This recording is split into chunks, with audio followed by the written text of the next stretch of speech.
Amerika Birleşik Devletleri'nin Başkanı Donald Trump'ın İran'la nükleer anlaşmadan çekilme kararını eleştiren Çin, İran'a yeni bir demiryolu bağlantısının açılışını yaptı. Amerika Birleşik Devletleri'ndeki Pakistanlı diplomatlara seyahat sınırlaması getirilmesi üzerine Pakistan Dışişleri Bakanlığı da aynı kararı ülkedeki Amerikalı diplomatlar için aldı. Amerikalı diplomatların Nisan ayında İslamabad'da karıştığı iki trafik kazasıyla gerilen ilişkilerde Amerika tarafından 1 Mayıs'ta uygulanması planlanan seyahat sınırlaması bugün yürürlüğe giriyor.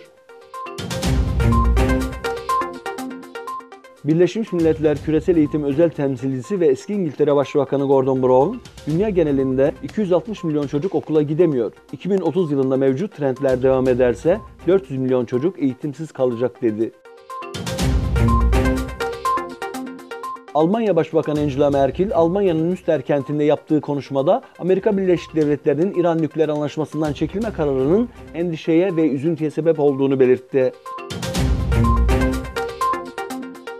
Terör örgütü DAEŞ'ın askeri olarak bittiğinin duyurulduğu savaş yorgunu Irak, Amerika Birleşik Devletleri'nin işgalinden sonra 5. kez gerçekleştirilecek yarınki genel seçimlere ekonomik kriz, evine dönmeyen binlerce sığınmacı, siyasi kutuplaşma ve güvenlik sorununun gölgesine giriyor.